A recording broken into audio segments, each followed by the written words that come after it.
Looking at this lineup, I would definitely think. Okay, I did not actually see the whole lineup the first time around. Okay, so it's a carry weaver. That's unconventional. Yeah, I've been saying this for so. I think wasn't it you I was talking to the other time? And I said go for a carry weaver or something like that. yeah. I Yeah, mean, it it's all was you. right, but against any higher, I mean, the problem is I'm so used to playing higher level players. I mean, you just buy a sentry and pick a lion, No, no, and no. That's not the thing. The thing is that, especially against higher level people, you're not. In lower level games, you're used to seeing all sorts of weird shit. You're used to seeing sniper jungling and all those sort of things, right? And you sort of adapt to these things. But in higher levels, you start to perfect things which are conventional. So when you have something that is unconventional, that is also played, like whoever is playing Weaver is a good Weaver player and has played carry Weaver a bunch, and knows what he's doing. But other people, whoever his opponent is, they are not used to playing against a carry weaver. They're going to be thrown off. Especially the main thing they're going to be thrown off is by the timing, because they're used to a certain timing window of the weaver being strong. Let's say what 16, 17 minute. He's going to have offlane weaver is going to have a desert and stuff. He's going to be actually dangerous. Suddenly you've got a carry weaver 12 minutes in, 10 minutes in, rocking the desert. And what are you going to do then? You're suddenly like, oh, what the hell happened? You missed the Mhm. timing window. You this is what I was saying the other time. Like, you pick unconventional things and you put them in your heroes who are out of the meta. You get good with them, and suddenly you've got a hero pool that people are not used to, and you're winning games because somewhat games because people are just not used to it. Anyway, so talk me through your starting items a little bit. Well, are we watching the game or? Yeah, yeah, yeah. Oh All right. shit! Sorry. Yeah, you don't This is have the it. I was second gonna wonder. time. I was like, do you want me to just like? Sorry, sorry, sorry. I was kind of confused. I was watching the whole. Like, Okay, yeah. So talk me through your starting items first. okay. Oh, I was gonna get PMS into Ring of Ekla Okay, so why PMS? because I thought that the lane was gonna be much harder than it was, and plus, well, what I originally thought was I was gonna get Enigma off lane, and PMS is like the go-to item for All right, Enigma with fantastic. Eidolons and such. Yeah, Yeah, that was fantastic. what I actually thought was gonna happen. So Yeah, that's the thing is, like, I probably wouldn't have minded so much against an Enigma, and I wouldn't have gone PMS against an Enigma. The reason is because you've got a Sand King with you. So when there's an Enigma offlane, you've already won the lane because of the Sand King. The Sand King is just going to get super farmed with his caustic finale. So I probably wouldn't have minded the Enigma, but obviously you had a pretty good thought process behind it. The only thing is, I think this lane is a bit of an overkill. You've got Undying, you've got Sand King. I think honestly, your team would have been so much better off if Sand King had just jungled, because the Undying alone, you and Undying, like once you turn level 3 and you've got a little bit of a range on, like level 1, you never want to use Stifling Dagger anyway, but when you've got a little bit of a range, you can definitely harass the hell out of this guy. You plus, what's his name? Undying. Thank right. God I didn't say Underlord. So I think, obviously, this is Sand King's job, but maybe you could have recognized this a little bit and say, "Hey, Sand King, you know, um, how about you go to the jungle? What MMR? Yeah, so he's 4.7k. So I wouldn't, you this isn't quite important. You go through people's you go through people's thingies. What's it called? And you kind of have a try to get a grasp of who is what level. You have to understand this is a lower average game. So if there's somebody who is like 4.5, 4.6, that kind of an MMR range, they it's so easy to get to 5k with just mechanical skill and very little knowledge, which is quite evident from the Sand King. So you need to recognize that, hey, I'm like 1k above this guy. I have a lot more knowledge. Like, what is he doing right now? So it does come to this. It does come to this control of your allies, and it comes back to that time when we were talking about the TA game where I said that you definitely need to up your communication. It's in a conventional game of Dota 2, you should be concerned about what your hero is doing and what your hero is supposed to do. But in a pub game, you can never know when you're playing with an idiot. Like right now, this Undying is playing really well, but what is this Sand King doing? He honestly, right now, this Undying is maximizing his golden XP by pulling. You're maximizing your golden XP, of course, by doing what you're supposed to do. The Sand King could have been maximizing his golden XP as well by farming jungle. Instead of doing whatever the hell he's doing over there, is he trying to block Nyx's farm in the jungle? Nyx can't farm in the bloody jungle. Let him farm in the jungle. It's so slow. So it's like things like these that you could have been like, hey, dude, just go farm jungle. You're gonna get much more out of the lane. Much more out of the jungle. Anyway, this is gonna be. I get nervous because then people start, they get all defensive and they're like, well, fuck you, dude, and I'm gonna do what I want. And it's just like, Yeah. I kind of gave up on talking a long time ago because, I mean, I don't know. Just, it makes things worse all the time. I don't know. I mean, I don't have the MMR anymore for people to respect me. Like, when I was 6.3, obviously, in these 5K average games, like, of course they're gonna listen to me. Yeah. But now that I'm 1,000 MMR below, it's like, they don't really care. So rough. Yeah. Alright. Definitely I would have gone for this as well. We can have a look if this was the right play. Okay, this ends up being the right play. I just want to have a quick look, right? This is what I would have done if I was watching my own replay as well. Ended up being that you did get the kill, but I feel like you just committed to it too early. Like right now, you're hitting him, but you committed to him at this point. When there's a creep dying here, and this guy is almost full HP. So I definitely feel like you kind of did the support's job. Maybe because the Underlord or Undying was it? Undying. Maybe because the Undying left, but I definitely think that you committed too damn early. This guy's nearly full HP. The only damage you've done so far is a stifling dagger. And so far you've missed 1 CS. You're gonna miss 2 CS. And we're also gonna make. We're gonna see how much gold you get for this kill. You're gonna miss 3 CS here. And you got okay, that's okay. You missed 4 CS. That one you could have gotten, but you missed 4 CS. How much gold did you have? This you got. There you go. It definitely wasn't worth it. I mean, you would have got. You would have gotten. What are you gonna do when your team yells at you and tells you why didn't you go on him? The thing is, how do you respond them. in that situation? You mute them. You mute them. But then they run down mid and feed, and then they start playing bad. You have to believe in yourself, in your own decision making. When a 4.7k guy is telling you that you should be doing something, you have to have the foresight to know that this guy is wrong and mute him and not doubt yourself. I mean, of course, you should have gotten the kill, and missing 4 CS is what, 180 gold. You could have gotten 160 gold and it would have been worth it. Because you also lost a lot of resources. It's about resources, right? You combine the 4 creeps and then you combine the HP and mana you lost, especially considering the fact that when this guy comes back alive, you're going to be half HP, half mana. This guy's going to be half HP, half mana. This guy was already half spent anyway when he came up here. But definitely fighting Nyx cost both of you half HP, half mana, which is worth it if you think about it just in the moment. But moments later, Nyx is going to come back full HP, full health, and then you guys are going to have to either reinvest more money into regen items or have to play defensively against the Nyx, which means he gets more out of this lane than he was before, which means that death actually ended up the best thing that could have happened to him in this lane, But even then, obviously, risking, you ended up trading 180 gold for 160 gold if you had gotten the kill. So the only thing is, the small thing is that you committed too early. That's all. You could have left the harass to Sand King, and when you saw that, okay, now I can dagger this guy, slow him for 2 seconds, because level 2 dagger is still 2 seconds is so lame. So in 2 seconds I can blink strike. I still got blink strike. A phantom strike him and kill him in 4 hits. Not to mention you're going to be stunned for, what is it, 0.6 seconds? It's level. It's level 1. So 0.6 seconds. So it's not that much, but definitely, all of these things come into the factorization. All right. Anyway, moving forward. All right, so Nyx has got a free lane now, pretty much, because for some reason both of your supports have abandoned the lane. Let's have a quick look at the levels. 4 level. Okay, so this is what happens after you kill him. he gets all his levels back essentially.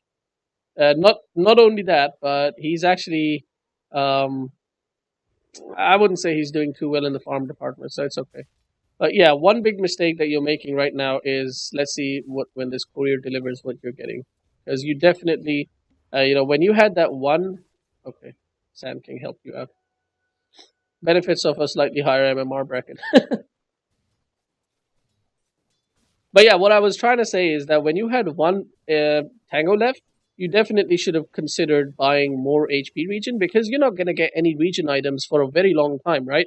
Whatever. Usually on PA, I definitely like to get a Ring of Health before I get my Aquila sometimes, depending on how hard you're spamming in the lane, because this Nyx Assassin is coming and going, and you're definitely not using up way too much mana, because what you could have just done is got a Sobi Mask from the side, just have the casual that's what I do eventually. Okay, just have the casual Basilius, and then go for the. God damn it, man! Just go for the Ring of Health. Ring of Health, and right, also. Except I wasn't going Vanguard this game, so. You not okay? So the build that a lot of I'm seeing popping up a lot these days is you just rely on the extra 150 health from the talent tree, and you don't go Vanguard. I don't agree with that build at all. Well, Especially I go Vlad's. I just went Vlad's. I felt like Vlad's. okay. I only go. Well, I go Vanguard or Vlad's depending on the game. It's like similar. It's funny because it's similar how I skill Ursa like Vanguard or Vlad's. It's like okay, the same thing. So first, let's talk about Vanguard and Vlad's, right? So in this, of course, you understand the difference, but in this game, like look at this game. There's huge burst coming from Lion, from this guy. What's his name? God damn it, SF.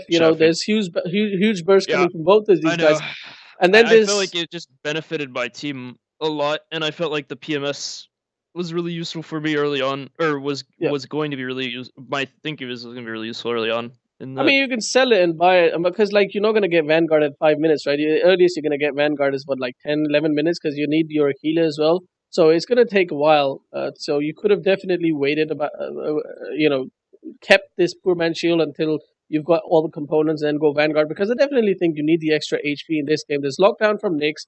When you're locked in, there's lockdown from this guy, and there's lockdown for this. There's lockdown from 3 people. When you're locked down, you're not benefiting from the Vlads at all. So that's when you need the flat HP, especially in the early game. Like, you're not looking to man fight anyone. You're just looking for pick off. So you're gonna kill one person, phase run the hell out of there. So this is obviously, some people do go for Vlads and it is successful for them, but I find that most of the times it just doesn't pay off, even for those high level players. I see them playing with Vanguard PA, and I just think it's such a bad mistake. Anyway, that's besides the point. We will, once we get into the point where we can see what actually happens and we can compare it with the powerful hindsight tool called hindsight, but we'll come to that later. So phase boots, right? So you got phase boots against Nyx. I feel like you could have invested that 800, 850 gold, whatever it is, into maybe an Aquila or whatever next item, because you don't really need phase boots against Nyx. You don't need to run away from Nyx, right? And you're not going to chase Nyx, especially not when there's a Sand King there. So the phase boots this early on, I feel like that could have been. It gives me kill potential for me to rotate, like what happens in a second. Because like that's the thing, like I play a really weird carry. Like I TP to like their safe lane and kill their safe laner most games. Yeah, that's fine. Which I do in a couple of seconds here. So no, that's absolutely fine. What I'm saying is that you could have had your Aquila right before phase boots, because you're gonna get Aquila later on, right? So let's see when you go to the lane, because I think you're definitely, like, by the time you rotate, you're gonna have gold for phase and Aquila. But what you could have done is earlier on, you could have started spamming the hell out of this guy, made sure he's low. Yeah, I can't spam him though because he has 7 base regen. Does it? Yeah. Okay. Two mangoes. 2 mangoes. So I see a TP right there, and the phase boots gives me this kill. So yeah, okay. That's what this is what I keep trying to teach my lower MMR students. Like, you need to keep looking at the map, and you don't have to wait for your big items to be able to TP. Like this guy, these guys are diving your tower. This is a really, really good, like, this is like high level stuff right here, that you recognize that you can kill the lion and not the beaver, even though beaver is the higher Priority Yeah, and the target. Magnus flamed the garbage out of me for like 2 minutes. I'm like, Again! bro, I'm just gonna take the guaranteed kill and move Again! on. Like, I Oh, don't wow. want to, like, I don't know what his Sakuchi timer's at. I don't know any of that. Like, Yeah. I didn't know any of Yeah, that. So I feel like what you're doing right now is just wasting your time. What is the point of you going after the Weaver anyway? Like, you don't even have the chance of the lucky boom, so what is even the point of going after the Weaver? I feel like the whole time that you went from here to here to back, that was a complete waste of time. But yeah, the yeah, main point was that what are you actually going to do after the kill? The kill was fantastic, but what are you going to do after it? But I just definitely Shadow think that Fiend. yeah, I definitely think that you should have just stayed there and farmed a little bit. It looks like an opportunity is going to come up, which is really nice that Weaver rotated. But sorry, not Weaver. What's his name? A Sand King rotated. But I definitely don't think that if they had a ward up here, which they don't, which is something that you should have. Well, I had Invis, so that's. No, they would have seen you pick the invis, right? If Yeah. yeah, so they're 4.8k, dude. You should be a good, and he's a support player mostly, I guess. So I guess they messed up because if the Sand King, what I'm trying to say is that what you should have done is farmed here for a little bit and then decided later on because going mid was a big chance, right? You're a carry, you need to be super efficient. Yeah, I know. My problem is people don't understand that, and they get really mad at me, and they say, "Why did you TP down here? Why are Yeah, you farming my dude, you lane?" need to And mute them. You need to mute dude, them. I don't know how to play with these people because Yeah, in a normal game, yeah, I would farm that lane, but yeah. like you'll see if we watched my Terrorblade game, I had like we had 5 people farming our jungle, and I'm like, "What are you guys Yeah, doing?" And yeah, I it's know. just like, Oh my god, I have the exact. And after that, 40 minutes into the game, they're gonna be like, Terrorblade free farm, no items, bad yeah, carry. and it's like, dude, you're position 5 and you're farming my camps that I'm uh, transitioning to yeah, in my farming rotation. Like, yeah, yeah. yeah, There's nothing you can do but I about don't that, know how right? to play with that though. Can't nothing. I want to do something about that because I want to win. Yeah, Like I yeah. There's nothing you can do. Unfortunately, all you can do is maybe play support the next game and make sure you don't do that. But first of all, the move you made here, like just mute them, dude. You need to trust yourself. I feel like this is another issue that you probably just discovered. You need to trust yourself. The first thing is you got to invis. First thing is actually the support. Didn't put a ward up here because if they had a ward up here, they would have seen everything and SF wouldn't have died. Second thing is you actually got an invis route. That was a big deal. Maybe if it was something else, you probably might not have gotten a kill. Third thing is that the Sand King rotated. And I'm pretty sure without the Sand King, you wouldn't have gotten a kill on SF. I guess you can also say fifth thing is nobody rotated in to help him, but then again, they had no vision, so it was really quick. So all of that, like it was a lot of things that went your way that ended up meaning that this rotation that you had, like you TP'd bot, you killed, what's his name, Lion, and like then you would have had to 300. walk all the way back. What was it, 300 gold? Yeah. That was quite nice then.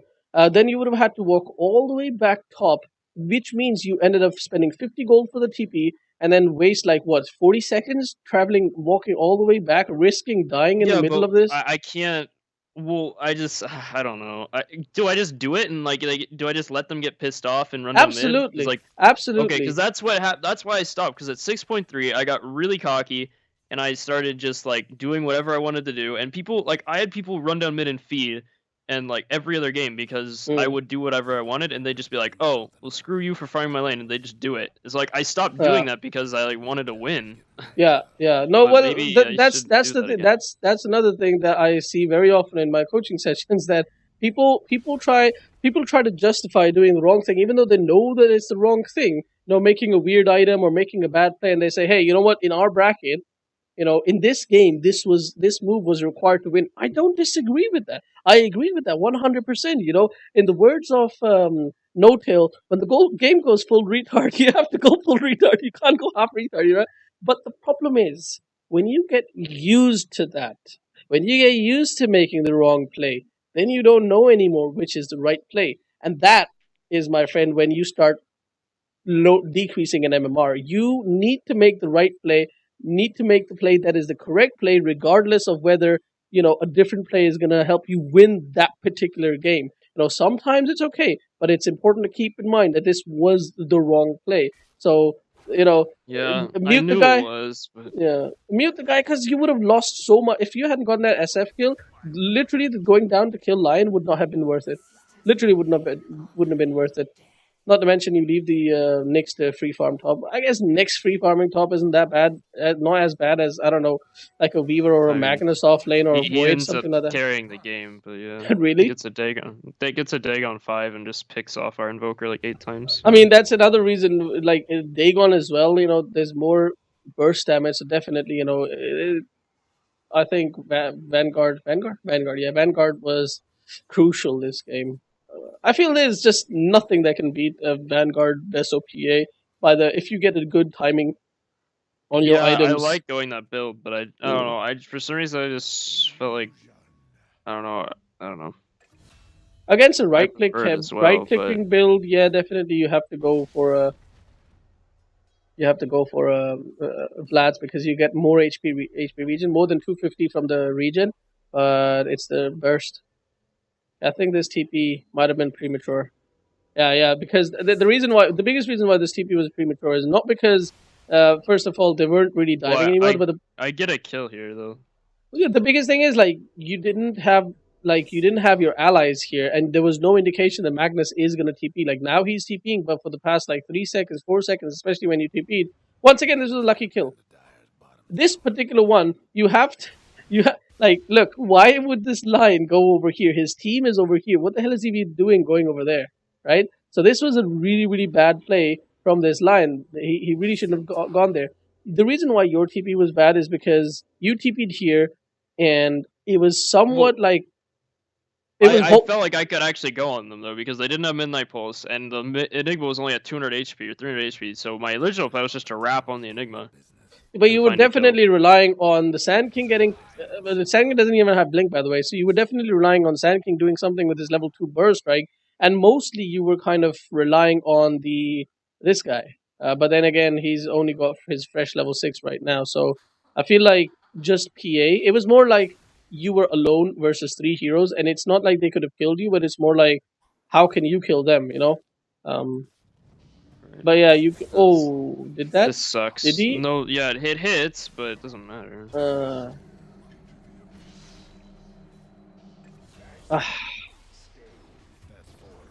So that lion kill ended up being not worth it at all. Wait, what? I thought you died. Did I not? Oh, okay. I thought this was you. Never mind. I was looking at the wrong person. Never mind.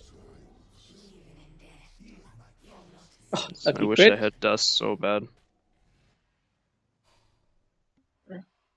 If Weaver shows himself, one crit, not even a crit, I think just a dagger would kill him. Yeah. I think you recognize that, but he's just gonna go in. Yeah. Nice. Nah, you need to get the hell out of here now. Yeah, that's what I do at this point. Yeah. I think I farmed this wave maybe. But... Yeah, it was definitely worth going for that chance. If we were a little bit too late with his fingers, he could die. So definitely, yeah, you lost your full HP, but definitely, I think that was worth. Yeah, that was worth attempting. I thought maybe if I tracked, if I guessed right, I could catch him out. Yeah, I definitely think that was worth a chance. Now you're in a dangerous territory. You're gonna. I don't remember if I died. Oh, I do die. You have to die here. You have to die here. There's no way you live. By tier 2, and the Weaver lives with. No, it's fine. No, it's not fine. Okay, no, so the reason why it's more or less fine is because the gold swing ended up being in the favor of your. Oh, no, never mind. Why did it look like? Because if you look at the kills, Weaver only got 375 gold for killing you. This guy got 100 more nearly. And on top of that, Weaver. Yeah, but Weaver also lost more. Weaver lost more though. Why can I not get out of here? All right, let's just. So I don't know. Oh, probably because Weaver's gold was all true gold, not true gold. What's it called? Reliable gold. So he didn't end up losing anything. Yeah, that's probably what happened. Oh God, what is this kid doing? All right, let's go back. Alright, so you died, you come back. Alright, let's see you come back and do what is your decision making here. So you come back, and thank God your Undying has farmed the top lane. Yeah, there was really no farm potential top.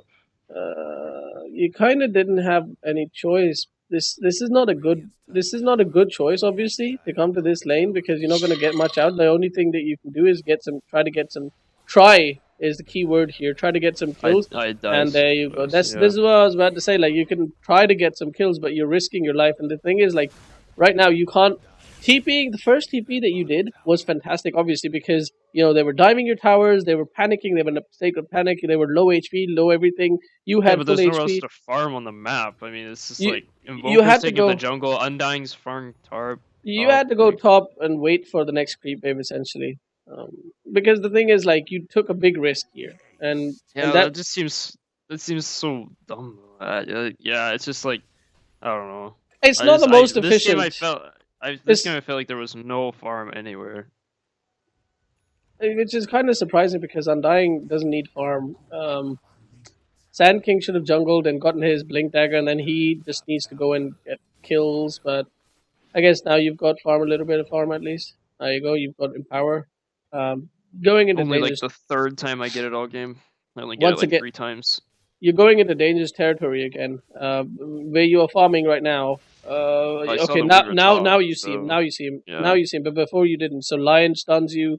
Weaver comes in. Weaver can chase you. That's the other problem with Weaver. It's not just the laning phase. You can't just blink away and be happy that Weaver's not going to get you. So you're diving you're way too deep. I think. Never mind. Well, they're fighting top, Yeah, they're so fighting top. This is your push bot. You have to push this lane, which is fine. You had a TP, you didn't check top to see if you could maybe contribute? Or you didn't want to because you want to get your items up? yeah, I had. It was Yeah, like that both choices are, I guess, they're both fine. Like if you check top and see if there's a kill potential, that's fine. You need to get your items up. Going top is once again risking death. You've already died twice, and you don't want to risk death. So it's all both choices are, I guess, good. So could have gone mid, taken that farm. It's fine though. It's mostly just well, farming now. I wanted to farm out bottom after, but then they. Yeah. I don't remember if I get this kill or not. Too risky, dude. Too risky. Way too risky. Black holes here? Yeah. Yeah, way too risky. I don't die, I don't think. Yeah, I don't die. You didn't die, but that was the region from Blast did end up. And then I actually got so mad here because I had dust on the courier and it got recalled. And I would have had dust there. And then I die because of it. And I was so mad. Because I had dust calling right after I bought my Vanguard. Yeah, so yeah, bought dust. Bought dust with that bounty rune. Call it. Never get the courier. Oh, the courier stopped right there. Yep. Alright. And then I don't get the kill and I die because of dust. My only issue is PA as a hero, you need to be sneaky, more or less. And you need to catch out single backlining targets. You definitely can't jump in like this. You need a frontliner, and you kind of just go in. Like, sure, they're sort of diving your tower, but there's still two people. I mean, everybody's so pussy in NA, dude. Nobody cares. Yeah, I know. Like, I swear, like nobody goes in ever. I have to go in first on every hero, no matter what it is. Even you know terribly. what? Like I gotta walk up and go in because everybody sits there like not doing anything. Like, I swear, it's the stupidest shit I've ever seen. Like, the people will push high ground, I'm like, yo, just go. They're like, no, they'll kill me. I'm like, who cares? Just go. Yeah. Nobody does it. I don't know. No, you need to wait. It doesn't matter if they take whatever. It doesn't even matter. I've don't get those, like, I don't know. Like, I've had games. Goes, I've had games as an anti-mage. I'm sitting behind my team saying, go. They take the tower. They take the Raxes. My team doesn't go. I don't go. It doesn't matter. That's, again, you're making that choice that you're saying, hey, if somebody doesn't do something, we're going to lose this tower. Yes, you're right. But you are not the one who has to do something. But if you say, really, we're going to lose, and the only choice, nobody's doing anything, I have to go in. Yes, maybe that particular game, you go in, Magnus comes in, gets a 5-man RP, you win that game. Doesn't matter. You made the wrong call. You make that wrong call too many times. You think you start making that call too often, and you start actually doing it when you don't even need to do it. Like that particular time, it was just a tier 2. It's not really that important. It's just 2 people hitting it. There could have been, like, if you start pinging it like crazy, stand behind these trees waiting for, maybe hoping somebody TPs in, and then you blink in and get your shit crits or whatever. I mean, You know, the only then problem is like we don't have any stuns, so like I don't really have anything to set you up have off Magnus, of. you have Sand King. So you just need, and you've got what's his name, Invoker. You just need to wait a little bit. You need to be patient. Again, just be patient. Um, I was about to say, come on, put that. I hate this, and I hate it when this happens. You need to get the hell out. You need to get. I'd commit at this point. Yeah, I know that feeling, but it's the wrong feeling. I know this. I did this in the Battle Cup the other day. I know this feeling all too well, and I know this is such a wrong play. But it's once you're committed, you know, it's right now. It's I need to get back, but you can't. Well, I But mean, I got more gold out of it. It was like a really positive trade for me. yeah, But yeah, I guess so. But it was a positive. Once again, comes back to the same thing. It was a positive trade in this moment because he was higher net worth than you. If it was all calculated, thinking that I'm far behind and this guy is actually quite far ahead. I mean, that's kind of what I thought because I mean, this game I felt like I just have to like make stuff happen because my supports and offlane aren't making things happen. See, that's not that is the wrong mentality again. You need to get the hell out of that mentality, and you need to get the hell out of that. But that's how all the games go. I mean, I rarely play with people who are actually playmakers. Nobody's a playmaker in NA. They all just like fantastic mindlessly do things. If you were a businessman, you would have taken up that opening. Go and pick playmaking heroes. Go pick Axe. That's why you were winning so many games with Magnus. Because you were making those plays that were required. Maybe somewhere along the. I just prefer playing core so much. Like I don't know. Yeah, I know safe lane and mid, and I know those heroes so well. I just don't know offlane heroes very well. Like, yeah, I know what you mean. I never have. Like, it's the lane I've played the least, but like, I don't know. I know, like, I can play almost all the safe lane heroes to some degree. I can't play a lot of the offlane heroes, which really limits me. Like, I can't play Beastmaster. I can't play. I mean, Beastmaster isn't really a offlaning hero right now these days. These days, it's all about like Magnus and Axe and Magnus is really all I can play. I can't play Centaur. Like, I can't play a lot of these heroes. I just don't play Slardar. Like, I just don't play a lot of those heroes. It's like, I don't know. Learn. I guess it's not really that easy. But then if I learn offlane, I'll have learned every single role in the game, and then I know what you mean. Like, it's tough. You know what? I've raised and dropped MMR back and forth to learn support, to learn safe lane, to learn mid. Like, I mean, at some point, like, do I really have to know every single lane? Like, the thing is, like, I know so well what you're saying, and it's exactly the same issue that I had that I got so fed up with. The highest MMR I reached was by playing the role that I knew nobody in my region is playing or knows how to play. Because the thing is, like in our region, that's support role, right? So nobody plays support, nobody wants to play support, and whoever is playing support in that game is a carry player who doesn't know how to play support and is stuck playing support, right? Obviously, he's not going to perform to his best ability, and that's frustrating. So if you want to win games in EU, just learn to play support and pick support, and that's how I got my highest MMR, and I just got fed up with it. It's a role I don't enjoy playing that much.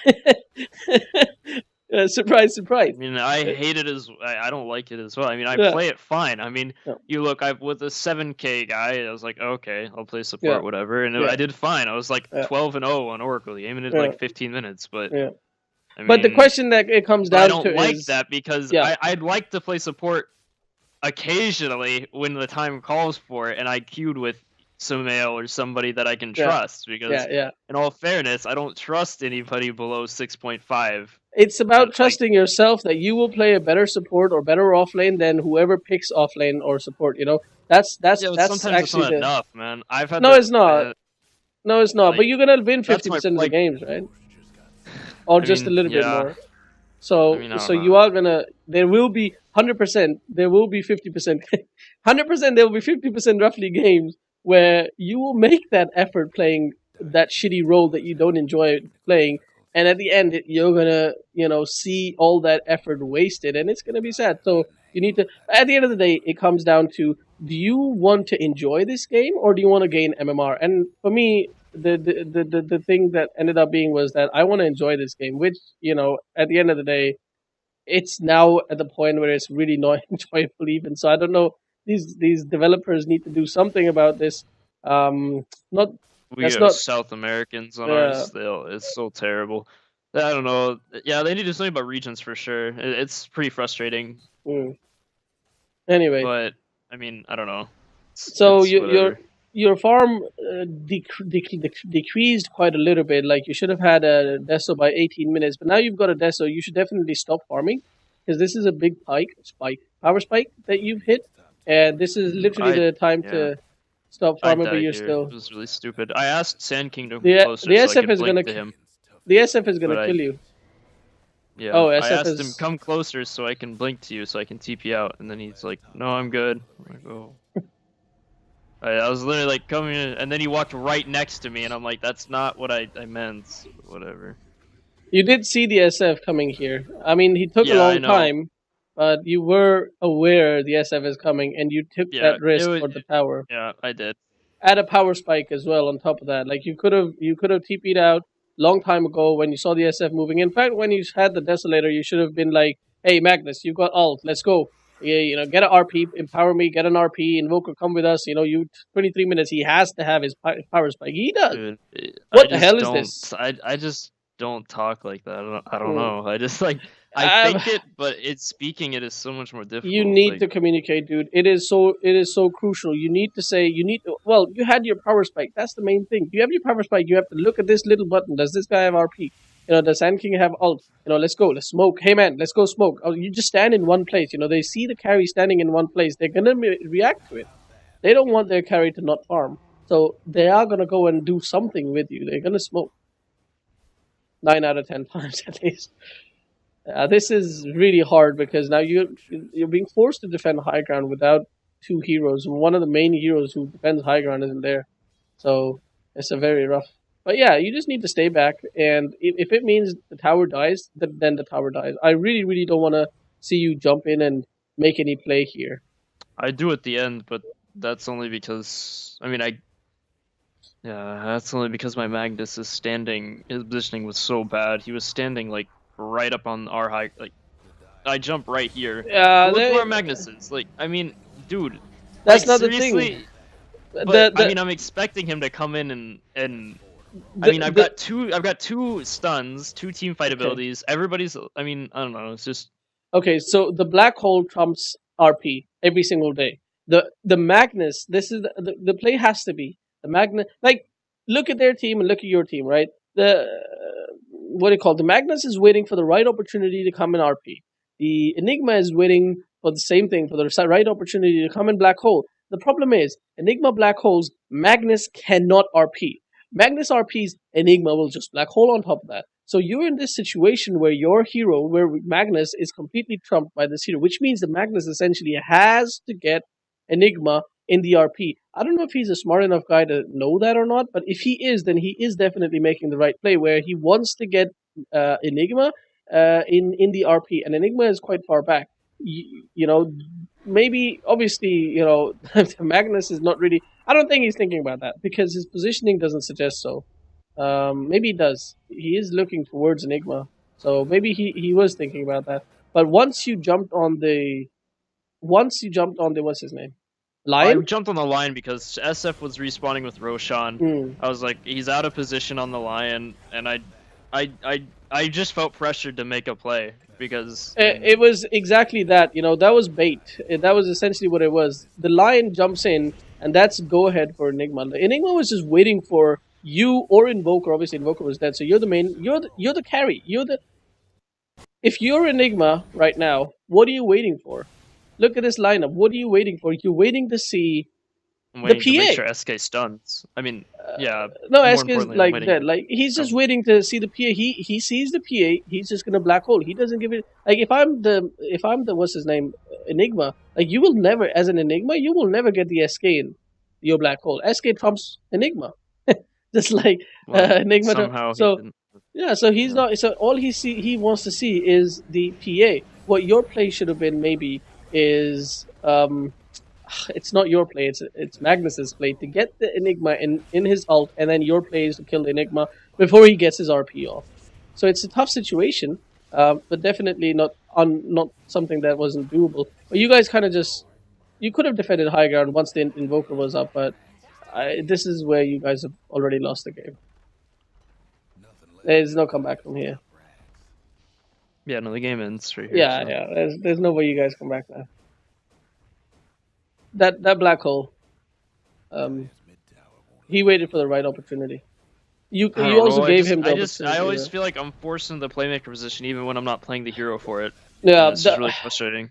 You understand your problem. You don't need coaching. You just need the willpower. I feel like it's more like you need somebody to tell you what you already know. You know this. Why?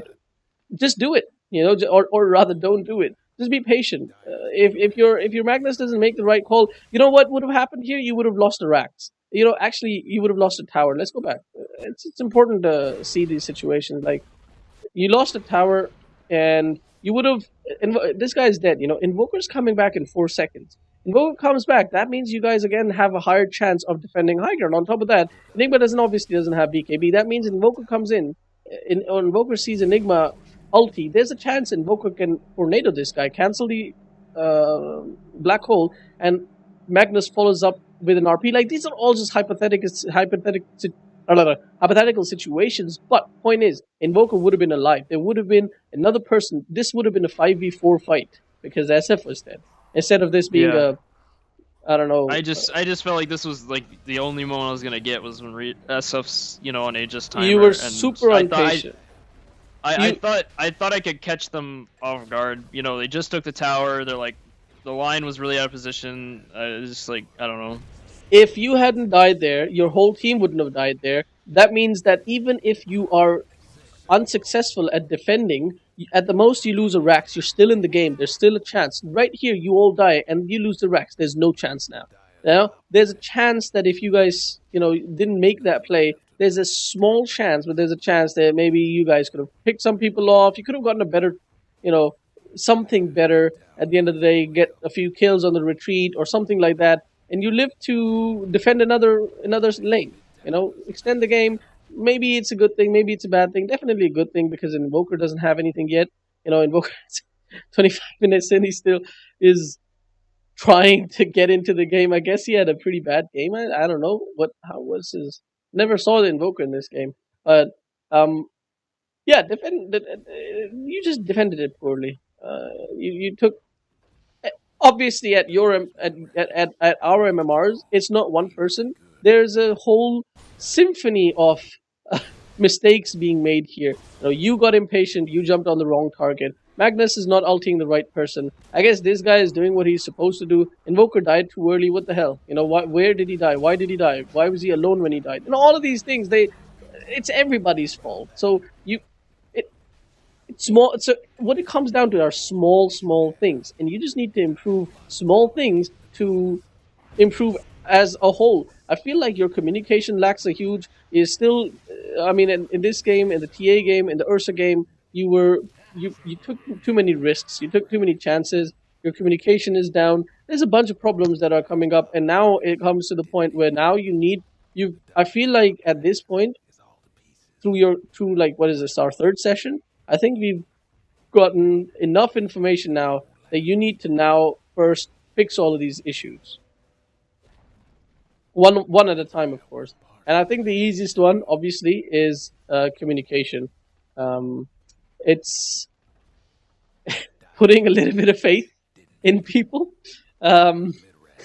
It's hard, I know, but after 7,000 games of Dota, it's like far and few between. You find somebody who let me tell you actually will talk to you and want to win. Yeah, I mean, let me tell you what Eternal Envy does. As soon as he gets into a game, he mutes everybody and he talks to them all. He'll just go and mute everybody. He doesn't want to hear what other people have to say. He just knows what he has to say. That's what I do. That's what I do. Okay. So but you need to communicate with them, right? You need to tell them what your idea is, what your plan is, what you. If they're talking already for the game starts, I usually just mute everybody. I mean, I don't know. Yeah. That's funny that he does that. I didn't know that. That's what I do. Obviously, after that, you just need to you need to recognize that you are a higher level player who's D-ranked a little bit. You need to stop listening to other people, and you need to trust in your. Look at this guy. I mean, at the beginning, I said this guy should have been jungling. He did not do anything this whole game. But what are you going to do about it? Nothing. There's nothing. I guess you could have earlier on, as I said, you could have told him like, "Hey man, go to the jungle." He would have had an earlier blink dagger. He would have blink dagger. He would have had a higher net worth. He would have had a better lane presence and game presence. Essentially, he would have had more than 4,000 damage in the game. You know, where's the lion? Their support has got almost twice as much damage as your support. So, I mean, all of these things, literally all of these things. I mean, you've got the highest damage. Where's the Invoker's damage? Invoker's supposed to have insane amounts of damage. There's no damage. So, I mean, this should be just take what's it called? Um, what's the word? What's the word I'm looking for? Be happy. Take some consolation in the fact that you actually did pretty damn decently with a invoker with a Midas with less deaths than you, with about the same amount of kills and assists, has the exact same. Actually, you have more gold, a little bit more gold than he does. You have more, you have more last hits, and you have more damage than invoker. I don't even know how an Exhort invoker doesn't have the highest damage in the game, even if you're on the losing side. But point is that this should be your indication that look, you're doing whatever you're doing is more or less correct. It's better than what everybody else is doing, and you need to trust in yourself and not listen to other people. Right? If somebody says, "Hey, go in," you need to first look at the situation and assess it yourself. You don't just go in or whatever. Like that time in the bot lane, you should have stayed bot. You should have farmed bot. As such, it ended up being It ended up being good that you got the SF kill, but so many things, as we discussed, could have gone wrong or went right for you to get that, which ended up being worth it. 9 out of 10 times, that play is not going to be worth it. Yeah. And yeah, just impatience. I guess impatience also comes from being a little bit on tilt. Probably because you lost this game. Also playing so much. When you play so much, it's so long ago since I used to play so much, but it definitely has that effect that you get a little bit of impatience. You need to do things. You can't just play passively and play smartly. After 20 games in the same day. How many is this? Like 1, 2, 3, 4, 5, 6, 7, 8, 9, 10, 11th game of the day. Your patience level has definitely drained. So I'm actually even surprised you had that much patience. But how old are you? You're 17, 18, right? Just turned 18, yeah. Oh, God. So you have lots of patience, I guess, or have the capacity. So yeah, I mean, just have a level head. As I said, take breaks between games. Go have a drink. Watch some YouTube or something. Not non-Dota related. Just freshen up your mind. It's really, really important. You freshen up your mind and come back and then make the right play. I do that a lot of times, but I just do it while I'm queuing usually. I mean, that doesn't count, dude. That doesn't count. I mean, literally just relieve yourself of the pressure, of the tension. You're gonna get old at 25, dude, if you keep this up. I mean, it's not so much pressure. It's just frustrating. It's just frustrating because I really want to be a good player, and so I spend a lot of time, like working on stuff, and like I feel like I am really good. And when I play with people that I know, like I can kind of almost see the fruits of my labor in a sense. Have you thought about? I actually smash because I play in like a I don't know if you've heard of the Reddit DotA2 League. Yeah. Yeah, I play an RTL with some guys just for fun. Like it's obviously super casual, but it's just for fun. But I just smash teams in that. I get like 20 kills a game on heroes that I don't even play. It's like I can see the fruits of my labor, but it's like I still want to be better because I want to be able to do that in actual like games. I want to be able to do that in like 5K games. Like I want to do that in like 6K games. Like I want to be really good. One of the biggest things for communication I can advise you is have you thought about joining an actual team? Just casual. Not really, and I say that only because then that takes away time from my solo queuing. It's only 1 or 2 games a day. You play enough games a day to you don't need to play this many games a day in solo queue to say, hey, I need to improve my MMR. You just need to play like 5, 6, 7 games. 7 games is nice because whatever number of games should be odd number of games, because that way at least you can say, hey, I had a net gain or a net loss in today's games. But point is, like, if you have, like, you're playing 11, 12 games a day, if you play like just 2 games with a team, honestly, you're going to learn so much more about communication, about, when somebody's saying, hey, I'm here, I'm coming in, do this, go here, this and that. You learn so much more about checking the facts first, as in looking at the mini map first, and then making that play. And also how to how to communicate in general, essentially, to be honest. Something that you are lacking here, and being friendly. Like, it doesn't matter if somebody's being an asshole. You need to understand that you need to gain MMR, and the only way to gain MMR, like, at higher levels, is being Honestly, I think I think till about 4.5k, mechanical skill matters so much, and you can get to 4.5k just based off mechanical skill. I think after that you can get to 5.5k with mechanical skill that you gained and knowledge. But after that, it's not, you can't go higher. All it is communication. Then if you don't if you don't have that skill, you're not going any higher. So when you say you got the 6.3k just based off of skill and knowledge, I think that it was a little bit of luck there, that or maybe it was, it was a time of holidays or something where people were nice. It was January. Okay, January. There you go. I hit the nail on the head. So maybe, like, people were nice, people were jolly. The Peruvians or whatever, they were off on holiday or something. I don't know. But I played with a lot of English-speaking people that week. There you go. So that's what I'm trying to convey to you, that it ended up being that communication was not as big a factor as normal, and you gained that MMR. You gained the highest MMR that you ever got because of that. But now you definitely need that communication skill, that team awareness, people awareness. What is my teammate doing, and I need to, talk to him in a nice tone, in a nice manner, and you need to go with your team. It's really important. Really, really important in your level. Oh, jeez. All right. It's a lot to work on. I know. It's a lot. Well, it's like indirect too. Like, it's not. It's like not necessarily easy to. No. When is it ever easy, dude? When? It was kind of easy when it was like last hit better, but it's far from that at this point. Yeah, definitely. Honestly, last hitting better is not easy either. Actually, when you play like 13 games a day. Yeah, obviously. It's not too bad.